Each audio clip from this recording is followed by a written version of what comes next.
네. 여러분들 반갑습니다. 늘 이렇게 수험 꿈꾸는 게 올 때 이제 제 일정표를 좀 봅니다. '언제 왔었지?' 그러는데 그래도 또 한 해 가기 전에 한 번씩 이렇게 또 예배를 저도 참석하고 또 말씀 나눌 수 있어서 너무 좋은 것 같습니다. 저도 이렇게 청소년들 영상 보면서 그냥 립 서비스가 아니라 이렇게 쭉 보는데 '참 풍성하다.'라는 생각이 들었고요. 그리고 아까 목사님하고 잠깐 그 대화 중에도 '평범 속에 있는 그 기적을 우리가 감동하며 살아가야 되는데.'라는 참 이렇게 신앙을 지키고 아이들이 자라가고 또 성도들이 서로 신앙으로 서로 격려하고 함께 예배하는 것들이 또 이제 그 안에 살아가다 보면 이게 평범한 일상같이 느껴지지만 또 저같이 이렇게 여러분 교회같이 좋은 교회 못 다니고 그냥 여기저기 떠다니는 사람들은 이것이 얼마나 놀라운 기적이고 축복인지에 대한 것들을 참 많이 느끼고 있습니다. 그래서 여러분들이 늘 나는 하나님의 축복과 기적 속에 있다라는 것들 어떤 뭐 자기 최면이 아니고요. 진심으로 그것을 믿고 그 안에서 그다운 삶을 살아가시면 하나님이 또 다른 기적도 열어주시고 평범 속에 있는 놀라운 은혜도 경험하게 하시는 일들이 끊이지 않고 저희들의 삶 가운데 있을 줄로 믿습니다. 오늘 저희가 함께 나눌 이야기는 요한계시록 1장 8절 말씀이고요. 짧은 말씀입니다. 제가 이제 유튜브 많이 보십니까? 저는 뭐 유튜브를 많이 보진 않는데 최근에 좀 즐겨봤던 채널들은 여행 유튜버 채널을 좀 많이 본 것 같습니다. 저도 이제 뭐 이렇게 여행을 할 기회가 많이 있겠죠. 저도 제 여권에 보니까 도장이 제법 찍혀 있습니다. 근데 조금 선교 사역을 하다 보면 억울한 게 그 나라를 갔다 온 건 맞는데 관광지를 다녀온 적은 없는, 그러니까 그 나라를 갖고 왔지만 다녀온 분들하고 대화를 섞을 수 없는 그런 상황들이 좀 많이 있습니다. 제가 다녀온 동네를 얘기하면 그 나라에 그런 동네가 있었냐고 하는 그런 상황입니다. 그러다 보니까 대리만족을 하려고 했는지 제가 여행 유튜버들 좀 봅니다. 특히 어떤 밝음의 기운을 가진 사람들이 있으면 한두 번 찾아보다 보면 또 그런 유튜버나 이런 게 친절하게 계속 몰아주잖아요. 이제 관심을 좀 끊고 싶은데 계속 몰아주지 않습니까? 그러던 중에 제가 이제 요트를 빌려서 전 세계를 여행하는 유튜버 영상을 젊은 분입니다. 우연히 봤습니다. 그날은 근데 그냥 영상만 보고 끝난 것이 아니고 제가 좀 배운 것들이 있었습니다. 같은 일행들과 너무도 평온한 날씨 가운데서 이제 우리가 다음 행선지까지 가는데 네다섯 시간 정도를 바람을 타고 항해를 하다 보면 도착하게 될 겁니다라고 이 전문 유튜버가 이야기를 합니다. 동행들도 굉장히 햇살을 즐기면서 평안한 여정일 거다라고 생각했었지만 일부러 그렇게 편집을 했는지 모르겠지만 갑자기 바람이 불어오기 시작했고요. 예측할 수 없는 그런 먹구름과 칼바람과 맞바람이 그들의 여정 가운데 왔습니다.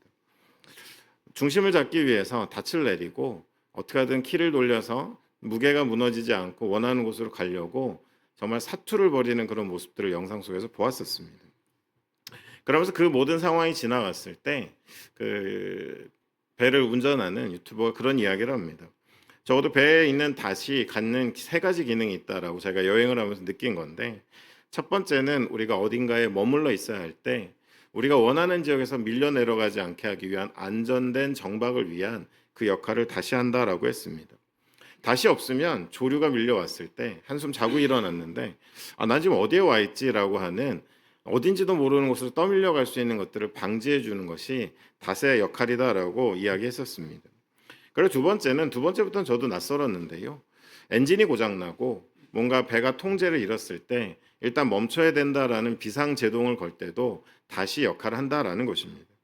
그리고 한 가지 더 기억나는 것은 뭐냐 하면 뭐 이게 급변침이라고 하나요? 어떤 상황 때문에 바람을 이용하지만 방향을 급하게 틀어야 되는 배의 힘으로만으로는 좀 어려울 때 닷을 내려서 능숙한 사람들은 배의 방향을 바꾼다라고 이야기를 했었습니다. 제가 기억나는 세 가지를 적어봤는데 왜 우리가 닻이라는 것이 때때로 인생의 이야기 가운데 등장하고 그것이 역할을 하는지에 대한 것들이 좀 이렇게 연결이 됐습니다. 어쩌면 뭐 직업병인지도 모르겠어요. 뭘 봐도 막 이걸 어떻게 설교를 해볼까 뭐 이런지도 모르겠습니다. 여하튼 그가 이야기했던 것들이 기억이 났고 그렇구나라는 깨달음이 있었습니다. 항구에 맨날 서 있고 어떤 사람들에게 보여주기 위한 항구에 늘 정박돼 있는 그런 배들은 다시 따로 필요하지는 않습니다. 하지만 항해하는 배, 어딘가를 향해 가야 하고 끊임없이 그 여정을 감당해야 되는 배는 그 배에 있어서 닻이라는 것은 굉장히 중요한 것이구나라는 것들을 새삼 알게 되었었습니다. 아마 여기도 저보다도 훨씬 더 하나님 앞에 정말 신실하고 풍성한 삶을 살아오신 분들이 많이 계시겠지만 우리가 한 걸음 물러나서 우리의 삶을 보면 참 우리의 인생이라는 것이 항해와 닮아 있다라는 것들은 모든 분들이 공감하실 겁니다. 예측할 수 없는 일들이 있고요. 계획대로 안 되는 일들이 있습니다. 그래서 예기치 않은 일들이 맞바람으로 불어오고 먹구름이 끼고 좀 아프게도 칼바람 같이 많은 일들이 우리를 침투하기도 합니다.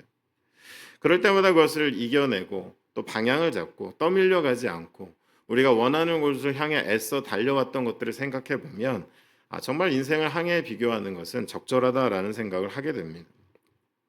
그렇다면 앞서 말씀드린 것처럼 우리가 그 항해를 거듭해 감에 있어서 우리에게 정말 중요한 것은 견고하고 필요할 때 쓸 수 있는 준비된 그런 닻이 아닌가라는 생각을 해보게 되는 것입니다.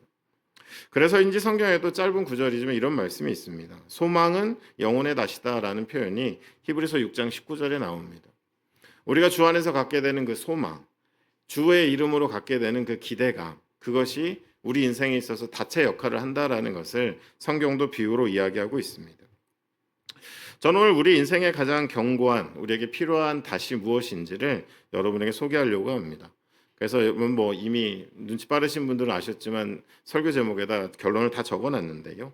서사라는 영어로 내러티브라고 하는 서사가 우리의 인생 가운데 가장 견고하고 중요한 닻이다라는 이야기를 여러분들과 나누려고 하는 것입니다. 먼저 여러분들과 이야기할 부분은 서사의 힘입니다. 서사가 가지는 힘이 생각보다 강해서요. 제가 얼마 전에 한 그 어린이 선교 단체를 정말 신실하게 이끌어 오신 분의 초대를 받아서 사역자끼리 초대했을 때 그렇게 좋은 거 안 먹습니다. 순댓국밥 먹으러 가자고 하시더라고요. 마침 저도 순댓국 좋아해서 기가 막힌 집이 있다라고 하시는데 이제까지 기가 막혀 본 적은 없습니다. 그냥 그분의 입맛이겠지 하고 이제 별로 기대 안 하고 갔습니다. 근데 들어가는데 건물이 너무 고풍스러운 거예요. 그리고 막 벽면에는 이 순댓국의 역사에 대한 것들이 막 기록되어 있었습니다. 서울에서 어떻게 순댓국밥을 팔게 된 시절의 흑백 사진 막 이런 것도 있고, 그래서 여기 대단한 집이구나라고 생각하고 갔는데 앞에 딱 그릇이 나왔는데 무슨 국물이 달라 보이는 거예요. 이게 한 몇십 년 동안 우려온 그 솥에서 끓인 거겠지 막 이러면서 제가 그 순댓국밥을 먹으면서 맛있습니다라고 했는데 이곳에 온 이유를 설명해 주시는데 후배가 운영하는 식당인데 후배분이 몇 대가 해오셨나 봐요. 그랬더니 요걸 차린 지가 10년 째 안 됐다라고 하더라고요. 프랜차이즈인가요? 그때 프랜차이즈라는 거예요. 결론은 이분이 여러 개를 앞에서 망했고요.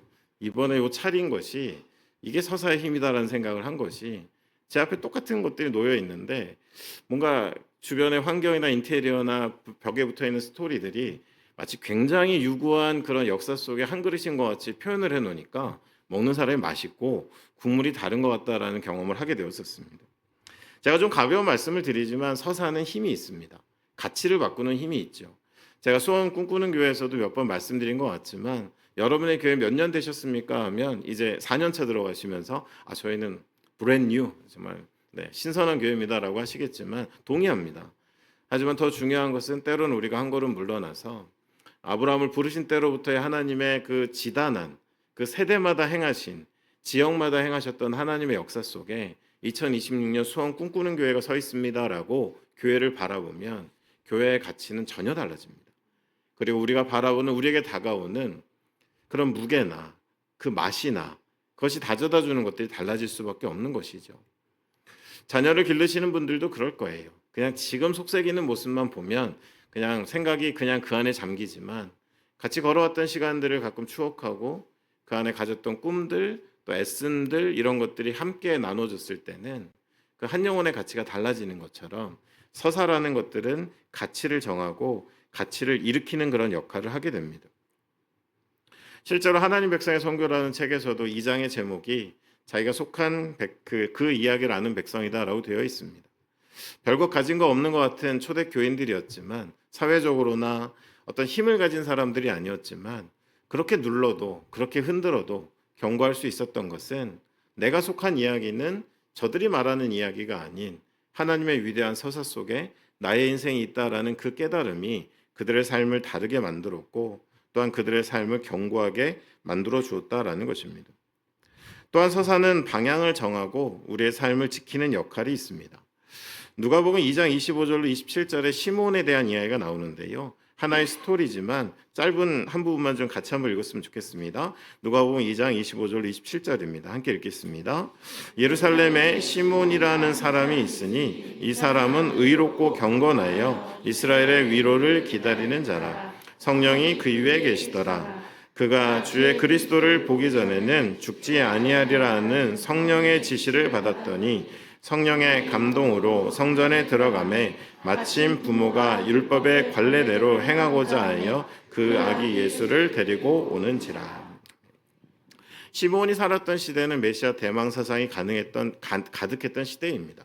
조금 특별한 사람만 나타나도 사는 게 너무 어렵고 눌려 있다 보니까 어느 순간에가 사람들의 의식, 하나님의 말씀보다는 인식 속에 이제 메시아가 우리를 구원하러 올 거다라는 대망 사상이 팽배했습니다. 누군가 좀 등장하면 이가 메시아가 아닌가라고 하고 누가 좀 일을 일으키면 이것이 구원의 역사가 아닌가라는 그런 소문과 풍문들이 떠도는 시대였습니다. 그럼에도 불구하고 시므온은 견고했습니다. 왜냐하면 그의 일생에 하나님 주신 꿈 하나는 이스라엘의 위로는 신약 성경 이사야 말씀에 집중적으로 등장하지만 구원을 의미합니다. 괜찮아, 잘 될 거야가 아니라 이스라엘의 하늘로부터 임하는 위로는 구원을 이야기합니다.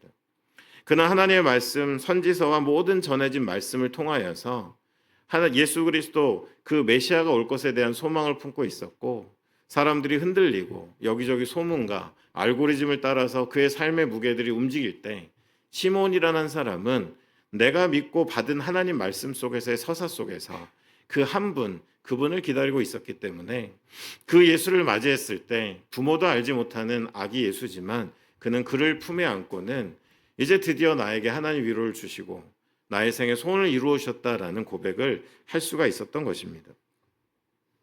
우리가 살아가는 신앙을 견고하게 만들어가는 것이 바로 이런 서사의 힘입니다. 그저 한 구절, 한 단어, 성경에 등장하는 표현들이 아니라 나의 삶을 이끌어 오신 하나님, 또 위대한 사람들의 등장과 퇴장을 통해 우리에게 기록으로 전달된 하나님의 말씀 속에서 우리가 살아갈 때 우리는 세상의 풍문이나 알고리즘이 아닌 바로 그 말씀, 바로 그 사람을 기다리는 견고한 삶을 살아갈 수 있는 것입니다. 또한 서사는 고난을 이기고 우리를 구하는 역할을 하게 됩니다. 히브리서 13장 8절에 예수 그리스도는 어제나 오늘이나 영원토록 동일하시다라는 말씀이 있습니다. 시간이 빨리 흐른다라는 이야기를 자주 하게 되고요. 또 많이 자주 듣게 됩니다. 빨리 흘러가는 것을 한마디로 표현해 보면 시간의 수축이겠죠. 시간이 어떻게 수축이 일어납니까? 제가 여러분들한테 감당도 못하는 상대성 이론 이런 거 이야기하려는 건 아니고요. 여러분 진짜 그렇게 느껴지지 않습니까? 시간이 수축하는 것 같은. 네. 벌써 7월 마지막을 향해 가고 있고 2026년 결심하고 시작한 거 얼마 안 된 것 같은데 저는 이것이 시간의 수축이다라는 철학자의 표현과 참 어울린다라는 생각을 하게 됩니다. 그리고 그 철학자가 했던 이야기는 현재만 살아가기 때문이다라고 이야기합니다. 내가 걸어온 과거의 시간들, 또 내가 살아내야만 하는 미래의 시간들을 함께 바라보기보다는 현대인들은 현재의 폭정이라는 표현을 썼는데요. 오늘을 살아가며 내게 필요한 일들을 처리하고 감당하고 그것에 응대하는 일에 모든 에너지와 생각을 쓰다 보니까 점점 일어나는 현상은 시간이 수축되고 시간이 빨리 흘러가고 의미를 담아내지 못하고 우리의 삶 속에 아무것도 없는 것 같은 그런 느낌들을 갖게 한다라는 것이죠. 저는 무척 공감했던 이야기입니다.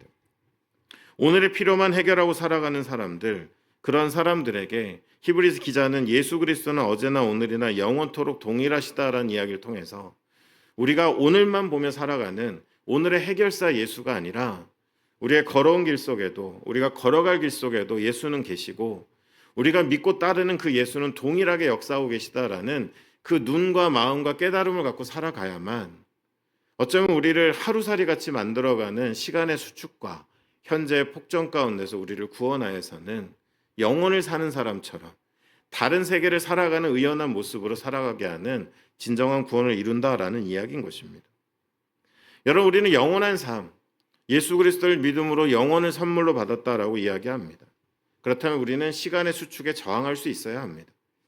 그저 오늘의 일, 당면한 것, 오늘 급한 일에 우리의 모든 에너지와 생각과 인생을 걸고 살아가다 보면 과거도 흐려지고 미래는 우리 안에 아무것도 의미를 당장은 줄 수 없는 것들이 되다 보니까 어쩌면 우리는 하루살이와 같은 삶을 살아갈 수도 있겠다라는 것입니다.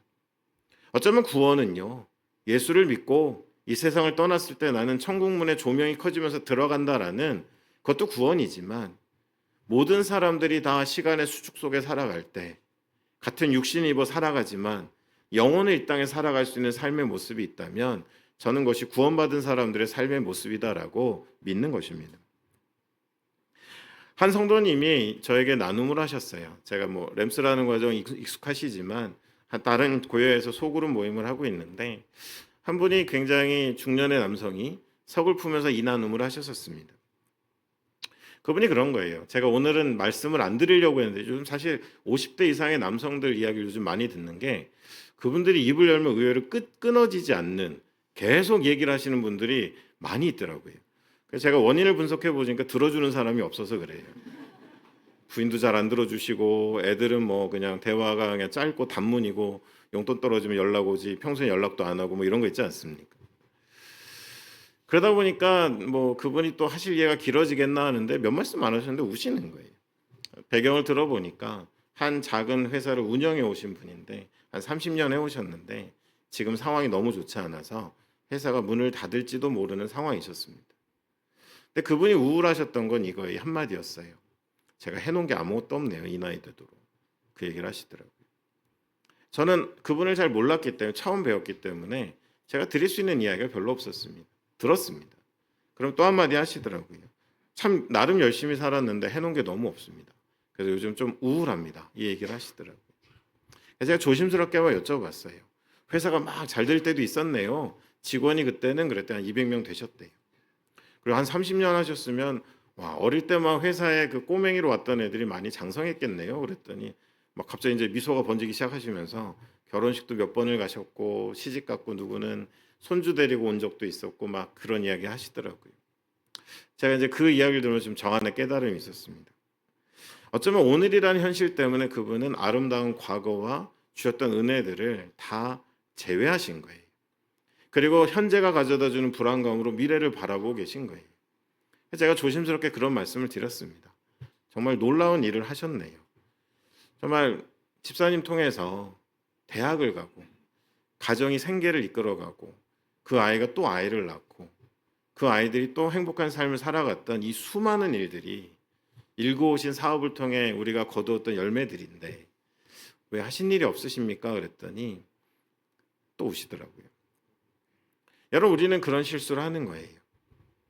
우리의 삶은 그렇게 무가치하지 않은데 오늘이라는 시간 속에 매몰되고 나니까 갑자기 내가 몸이 점점 약해지고 뭔가 가진 것이 없는 거, 이룬 것이 없는 것 같았을 때 밀려오는 그런 우울감들이나 또 그 감정으로 미래를 바라보니까 막막하기만 한 상태로 살아가는 분들이 너무 많은 거예요.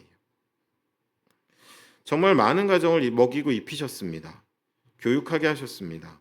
그리고 이 짧은 한마디에 이제 헤어질 때는 저는 한 게 없는데 그냥 감사하다는 이야기를 참 많이 들었었습니다. 어떤 드라마 제목이었죠. 모든 사람들은 자신의 무가치함하고 싸우고 있다. 세상이 우리를 그렇게 몰아가는 것 같아요. 무가치하지 않은데. 하지만 우리를 회복시킬 수 있는 것은 우리가 올해도 잊고 살아왔던 그 서사라는 생각을 하게 되는 것입니다. 서사를 떠난 사람들의 특징이 있습니다. 첫 번째는 감사의 내용이 좀 다릅니다. 사사로운 감사가 많죠. 오늘 당장의 결과물들을 통해 감사의 제목을 뒤덮습니다. 하지만 서사 속에 살아가는 사람들의 감사는 좀 다릅니다. 이야기가 있습니다. 쭉 우리가 이어왔던 이야기들 속에 하나님. 저희 첫째 아이가 최근에 이제 학교를 진학을 했는데요. 긴장하지 마십시오. 이제 아시는 분 아시겠지만 저는 제 얘기를 1분 이상 안 합니다. 그래서 저 간증 필 받아서 오늘 주차 못하면 어떡하지 걱정 안 하셔도 됩니다. 근데 아이가 합격을 했을 때 저는 SNS를 종종 하는데 지인들 공개로 하는데 막 기쁜 소리를 전하고 싶었어요. 근데 문장을 적으려는 순간에 제가 발견한 거는 단문으로 쓸 수가 없었어요. 그 일이 이루어지기까지 도와주신 분들이 너무 많은 거예요. 하나의 위대한 이야기, 위대한 건 아니죠. 제가 함부로 적거나 축약하거나 편집할 수 없는 그 손길들이 있는 거예요. 그러니까 감사는 2배가 되는데 한두 문장으로 적을 수는 없었습니다. 이거는 그냥 합격 이 문제가 아니다라는 생각이 들었습니다. 마찬가지로 여러분들 감사의 내용들을 통해 우리는 좀 발견해요. 우리가 서사 속에 살아가고 있는지 아니면 사사로운 현재 안에 우리가 매몰되어 살아가는지를 우리는 보게 됩니다. 갈라디아 4장 4절로 5절에 이런 말씀이 있습니다. 때가 참에 하나님이 그 아들을 보내사 여자에게 나게 하시고 율법 아래 나게 하신 것은 율법 아래 있는 자들을 속량하시고 우리로 아들의 명분을 얻게 하려 하심이니라. 예수 그리스도가 우리에게 오신 것도 그냥 십자가의 장면 감사한 분으로만 기억하고 있지만 때가 참에라는 것은 참 하나님 오래 준비하시고 우리를 위하시고 우리의 가장 완벽한 모든 말씀을 성취하시는 그때에 여자의 몸 가운데 유대의 사회 속에 완벽한 준비 가운데 예수를 보내신 거예요.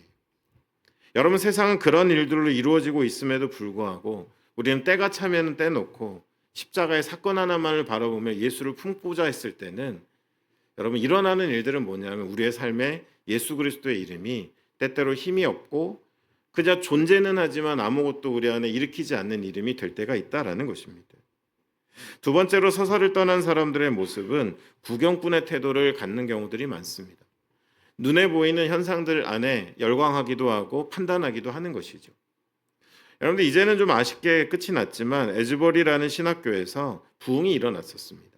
그저 예배를 드리면서 기도회가 시작됐는데 밤이 맞도록 새벽이 되도록 자발적인 기도회가 중단되지 않고 끊임없이 이어졌던 사건이 수년 전에 있었습니다.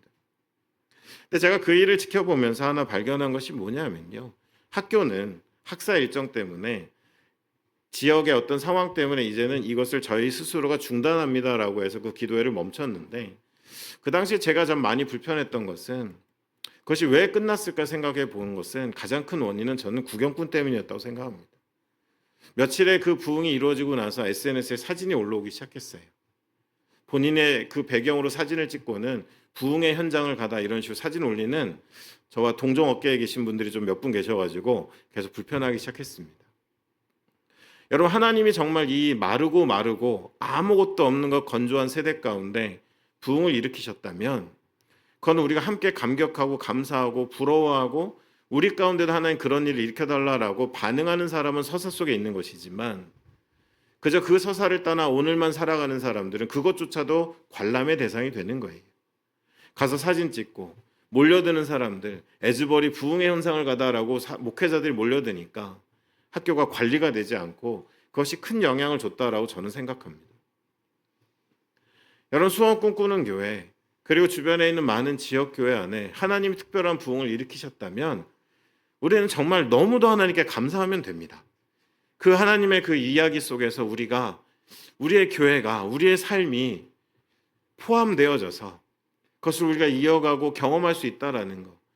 근데 좀 불편한 것이 저도 선교적 교회에 대한 부분들 컨설팅도 하고 지역 교회를 도와드리는 일들도 하지만 여러분들, 저와 한 시간도 대화하지 않은 분들이 하는 이야기는 예를 들어 달라는 거예요. 교회 목록을 달라는 거예요. 그럼 여러분 뭐가 될까요? 우리 교회가 걸어온 길 회개할 것은 없나? 우리가 걸어갈 길 우리에게 맡긴 사명은 없나라는 이 여정을 살아가는 것이 아니라 그 샘플을 보고 그대로 하겠다는 거예요. 그거를 단시간 안에 우리 안에 재현하겠다는 거예요. 여러분, 그것으로 하나님의 일들이 일어나지 않습니다. 여러분, 우리가 아무리 시대가 달라져도 저도 새로운 거 좋아하고요. 빠른 거 좋아합니다. 지금 여러분 앞에 설교하고 있지만 제 몸에는 공대생의 피가 늘 흐르고 있는 그런 사람입니다. 그럼에도 불구하고 우리 안의 시대의 가장 큰 위기는 저에게 선교의 위기가 뭐냐고 물어보신 분들에게 한결같이 수년 동안 해왔던 답변은 자원의 고갈의 문제가 아닙니다. 자원은 차고 넘칩니다. 서사의 부재입니다. 선교조차도 우리의 교회조차도 그리스도인의 정체성조차도 하나님의 위대한 이야기 속에 보는 것이 아니라 내가 느끼는 대로 보는 대로 현상대로 보기 때문에 선교가 덜그럭거리는 것이지 돈이 없어서 선교사를 갈 사람이 없어서 선교가 중단된 적은 없습니다. 여러분, 이와 같이 우리 안에 서사라는 것들을 구경하는 모습들이 나타나기도 하는 것이죠. 그리고 마지막 세 번째로 서사를 떠난 사람들은 의존적인 모습을 많이 드러냅니다. 나라는 한 사람의 깨달음을 갖고 의연하게 살아가기보다는 좋아요 한 방에 모든 마음이 기뻐지고 싫어요는 없지만 싫어요 한 방에 우울감에 빠지는 사람들이 나를 어떻게 보는지, 나를 어떻게 평가하는지, 어떤 시선으로 나를 보고 얼마나 관심을 받고 있는지에 따라 나의 정체성이 정해지기도 하고 판단되기도 하는 세대의 의존적인 삶을 살아가는 모습들이 있습니다. 아마도 여러분 그 반대겠죠. 서사 속에 살아가는 사람들은 서사에 근거한 깊은 진한 감사가 있는 것이고, 서사 속에 살아가는 사람들은 그 서사 속에 자기를 발견하는 걸 통해서 보다 견고한 삶을 살아가게 된다라는 것입니다. 오늘 우리가 읽었던 말씀은 참 짧은 한 구절이지만 놀라운 이야기들이 담겨 있습니다. 하나님께서 하시는 그 이야기, 마지막 때 계시록에 하신 말씀 속에 우리에게 참 중요한, 왜 서사가 우리 인생에 가장 중요한 다시 되고 견고한 것이 되는지를 이야기해 줍니다. 여러분, 어려운 이야기 하려는 거 아닙니다. 첫 번째로 뭐라고 이야기하냐? 예수 그리스도, 하나님은 알파와 오메가가 된다라고 오늘 말씀은 이야기하고 있습니다. 여러분, 알파와 오메가 뜻은 다 아시잖아요. 그래도 교회에게 짬이 좀 있으면 다 아십니다. 그죠?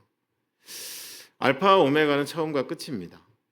이 하나의 준실 속에 담겨있는 의미는 이와 같습니다. 하나님의 존재 범위 밖의 시간은 없다라는 것입니다. 그분이 손이 닿지 않고 그분이 통제할 수 없는 시간의 범위는 없다라는 것을 선언하는 것입니다.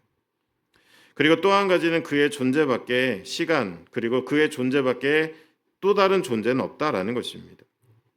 하나님이 컨트롤할 수 없는 존재, 그 시간이 없는 것처럼 또 한 가지는 하나님의 존재를 뛰어넘는 또 다른 존재가 존재하는 것은 없다라는 이야기를 하고 있는 것입니다. 알파와 오메가가 되신다라는 이 한마디 속에서 우리는 다시 한번 우리가 하나님이라는 거대한 존재, 하나님의 거대한 서사 속에 있다라는 것을 인정할 수밖에 없다라는 것입니다. 그럼 어떤 일이 일어나느냐? 마지막 때의 모든 일은 하나님 말씀대로 귀결될 것입니다. 1.1획도 땅에 떨어지지 않고 모든 것을 이루고 그 언약과 사건들을 이루어 가실 거다라는 거예요. 여러분, 선교의 일을 하면서 전 참여하는 거죠. 그 일을 하면서 누리는 가장 큰 유익이 있습니다. 정말 하나님 말씀이 그대로 이루어진다라는 것들을 체험할 수 있는 많은 다른 현장들이 있는 것이죠. 한국이라는 나라 안에서만이 아니라 또 애국심이 너무 투철하셔서 모든 말씀은 한국민을 통해 성취된다라는 위대한 믿음을 가진 분들도 종종 만나긴 합니다. 그냥 여러분, 저희는 원 오브 댐, 여러 민족 중에 하나이죠. 하지만 조금 물러나서 보면 정말 놀랍도록 하나님의 말씀은 이루어지고 있습니다. 그리고 그 모든 시간들과 사건들은 귀결될 것입니다. 두 번째로 예수는 언제나 우리 가운데 역사 속에 우리의 살아온 삶 가운데 실제하신다라는 이야기를 합니다. 여러분, 오늘 본문에 뭐라고 되어 있죠? 이제도 계셨고 현재를 이야기합니다. 전에도 계셨고 과거를 이야기합니다. 그리고 장차 오실 분이다라고 소개하고 있습니다. 우리가 살아온 모든 시간 속에 그분은 계셨습니다. 그리고 그분은 역사하셨습니다. 우리가 인지하지 못하고 우리가 반응하지 못하고 바라보지 못한 것뿐이지, 그분은 우리가 기억하는 두드러진 드라마 같은 장면 속에만 계신 것이 아니라 이제도 계시고 전에도 계셨으며 장차 우리에게 오실 분이다라고 이야기하고 있습니다.